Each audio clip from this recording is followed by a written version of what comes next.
A quick heads up, I am not going to be nice to the shotgun, but I do want to be clear that if you do like it, if it works for you, go slay out with it. You're going to need to get it into your hands because opinion and feel matter. But I want to show you my thought process on this weapon. With this review, there are some things to look for. And I'm also going to talk about a couple perk selections on shotguns. There's some that are good, but I want to show you how some are going to be even better for a shotgun. And that goes for all shotguns. When I do weapon reviews, I don't put out anything until I know. I'm a one-man show. I don't take accounts. I grind for rolls. I don't breeze through things. I do all the editing, all of it. On my end, there's a lot of time dedication that you don't see. I've farmed for this shotgun over and over, looking for combinations. I have some of the combinations I want to talk about, but none are 5 out of 5. Put it this way, I've seen all I need and I have stopped farming for it, and I'm not going back. It's obtained from the dungeon. You can farm it a couple ways. One is the ogre encounter. The other is going to be the final boss encounter if you already have the Matador unlocked. Now, the final boss is going to drop armor, 1k Ice Luna. Most of you are going to be doing that, but the focus farm is going to be from the ogre. If the perfect roll falls to me after I'm farming for, let's say, an Ice Luna at that final boss, sure, I might give it a spin, but honestly, no. I think Matador isn't built for the game right now in PvP or PvE,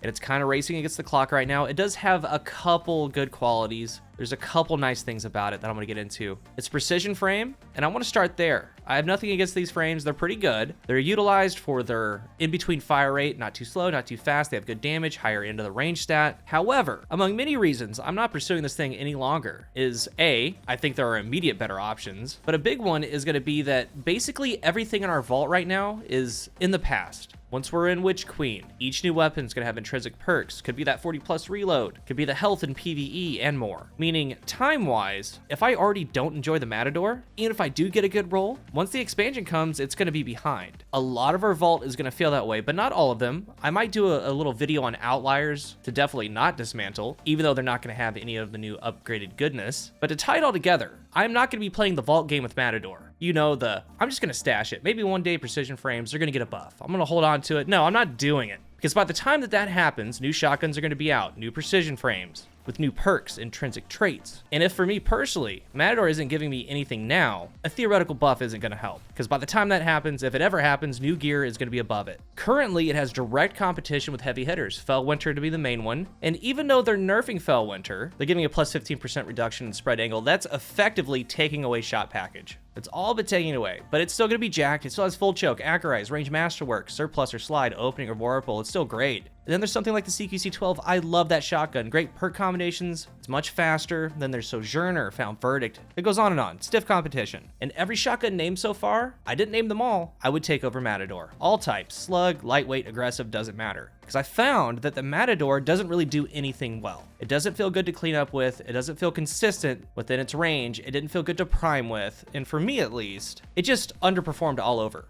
I'm still going to give it a decent review on a couple of qualities. But the more I played with it, and the more I had little glimpses of time where it did okay within a match. After all of those games, every time I had a good moment with Matador, the next game I switched to one of the shotguns named a second ago. And each one of those follow-up games with those shotguns, they did better, they felt better, they performed better, and easily made me forget about Matador. I didn't want to put Matador back on. No prisoner of the moment, it was always outshined.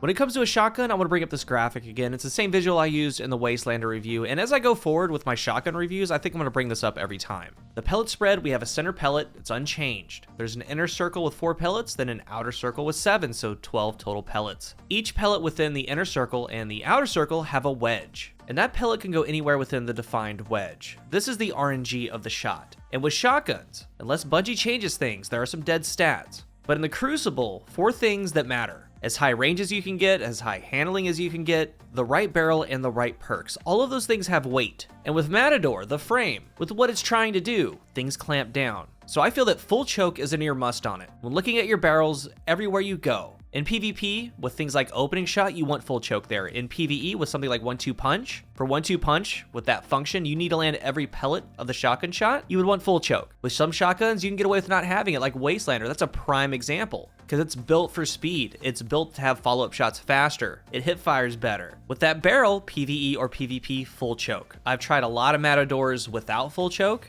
There's a huge difference. So much so that I'm foregoing actual top tier perk combinations so it can have full choke. Like this Matador right here is the only one that I masterworked. At base, it has the big 3. Full choke, accurized, ranged masterwork. It's more consistent than any other one that I have. Even more so than something like threat detector opening shot. And I'm gonna get into those perks in a moment. For the magazine, range for the Crucible, even in PvE really, accurized is gonna be the top spot. After that, assault mag, that's for the rate of fire bump, possibly appended for PvE, but it has a pretty healthy starting mag. But after that, light mag. Light mag gives +5 range and +9 to reload. Reload's never a flashy option, but chambering those rounds within a shotgun like this, it goes 1 by 1. So speeding that up, it goes a long way. Here's where it gets interesting. There are certain perk combinations that work very well together, and it's one of those, maybe you have some Matadors in your vault. Maybe there's a perk combo that isn't really defined as meta, but that doesn't mean it can't still put in work or that it's bad. In column 1, perpetual motion, pulse monitor, tunnel vision, full auto threat detector lead from gold. Column 2, golden tricorn, harmony, opening shot, 1-2 punch, killing wind, swashbuckler. Let's go ahead and rip the band-aid off. I believe that the best PvP perk combo is going to be threat detector opening. I'm going to walk through why. There are a bunch of combinations that do well. They can work well, but if I had to choose, I'm going threat detector. That doesn't mean perpetual motion isn't effective, and you might be thinking that. What about perpetual motion?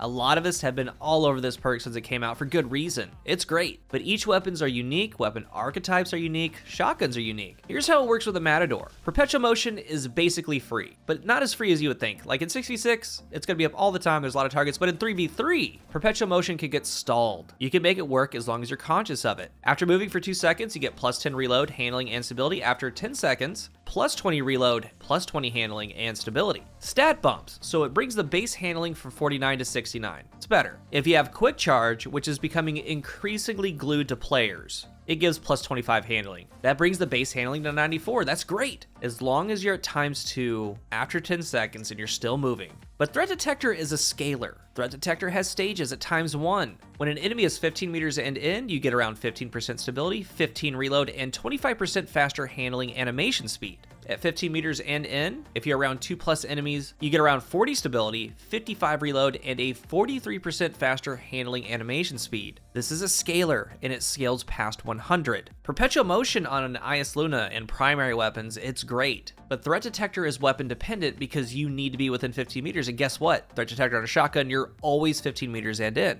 It's better suited for shotguns. The scalar is huge, especially if you're on something like an Ophidian Warlock. And that's why I do recommend threat detector over perpetual motion. If you do have a 5 out of 5 perpetual motion, maybe opening shot roll, it's gonna do well. But if the option is there in your vault, threat detector scalar is the difference maker. I'm gonna talk about other perk combos, but I wanna talk about PvE. It has some great PvE rolls. It's kind of a saving quality to me. Aside from Xenoclass, which is a lightweight frame, Matador is the only arc shotgun to have lead from gold and 1-2 punch. Lead from gold grants equivalent of 1 special ammo pickup when you pick up a heavy ammo brick. It's excellent when the artifact is defined. Like this season, it's centered around linear fusion rifles, so all of your finders can be for linear fusions, but when you pick up that brick, it's gonna feed the Matador as well. In 1-2 punch, hitting an enemy with every pellet in a shot increases melee damage, 200% more increased melee damage, and 350% melee damage increase versus bosses and vehicles. So full choke is a near must to make sure you land all those shots within a spread. It's a great PvE arc shotgun because there's also golden tricorn. This perk has a place as well. It's the only shotgun to have it currently. Get a final blow with Matador. It has 50% more damage for 5 seconds, but if you get a powered melee or grenade kill, it's gonna deal 50% more damage for 10 seconds. It can refresh if you can somehow keep the abilities going. Basically, multi-kill clip on a shotgun, and in PvE, with your juggling cooldowns, you can make it work. You know, on something like Phantom Might, other mods, I recently went over Middle Tree Skull to kind of show this, how it can work. There's a lot to like. For PvE, it's those combinations. Lead from gold, then tricorn or 1-2 punch. Swashbuckler's gonna be okay too. 33% more damage after a punch. You don't need a powered melee final blow. It's more sustainable than tricorn, especially if you're not ability heavy. That's where I would actually go. Also, small section for harmony there, getting kills on ads because the exotics are going to have 40% more damage against rake and file enemies. You could easily mow through ads, then switch to this Matador with harmony and start getting some damage in.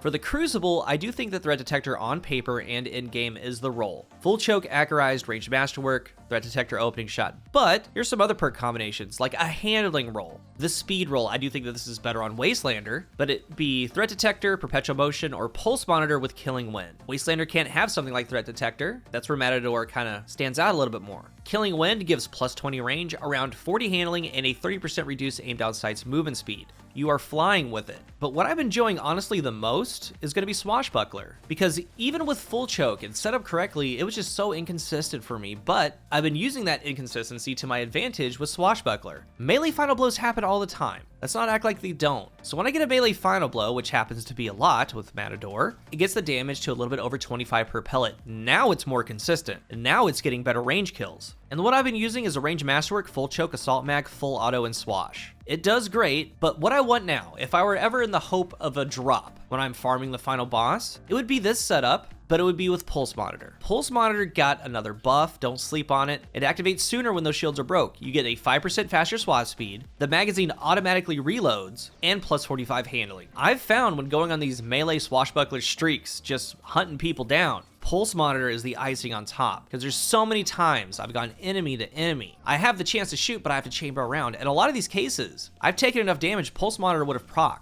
It's a very aggressive setup, and that's the role that I want to fall to me. I think that other shotguns with the meta perk combinations do it better. There are some other perks, and we can talk about those, like Tunnel Vision. It's interesting. It's only interesting because the friction and slowdown. The actual accuracy part, Proctor said, with the cone angle, it's a very, very small difference, and it's not really going to change much. You're mostly going to feel the aim assist, the accuracy side of the reticle friction, and the slowdown. MEK players, you can feel this too, but controller players, you're definitely going to feel it. On the Masterwork one that I have, it does pretty good, because I get a kill, I chamber around, and in close quarters, I jump, they jump, people are sliding. The reticle is sticky. It helps me acquire my target better. But when push comes to shove, it's threat detector, simple.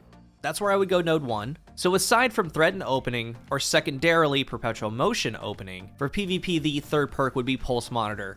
And then pair that with opening shot, swashbuckler, or killing wind. Another cheeky one's Harmony. I'm not going to leave that one out, because running around for 7 seconds after a primary final blow, it dealing 20% more damage, that helps consistency, it's pretty good. If you main your primary more and a shotgun's more of a defensive thing, Harmony's probably where you need to go. And a lot of you shotgun mains, there are some people that do main a shotgun, but they're not aggressive with them, and that's okay. And with that handling speed, you're going to be looking for either Pulse Monitor, but if you're a defensive shotgun player, it's actually going to be Threat Detector. It'd be Threat Detector Harmony. You pair that with Quick Charge and everything, swaps, and then you have the damage. In the end, with this shotgun, I feel like it does need a pure 5 out of 5. And if you do have a 5 out of 5, the picture's gonna be clear for you. You're either gonna love it or not so much. You're either gonna be slaying out with it every game, or you've already moved on to another shotgun. If you don't have a 5 out of 5, I don't feel like the pursuit is necessary before Witch Queen. I don't. You probably already have other shotguns that outperform it. I wouldn't worry about it. Not every weapon has to be great. And for some of you, this is great. It's just not for me.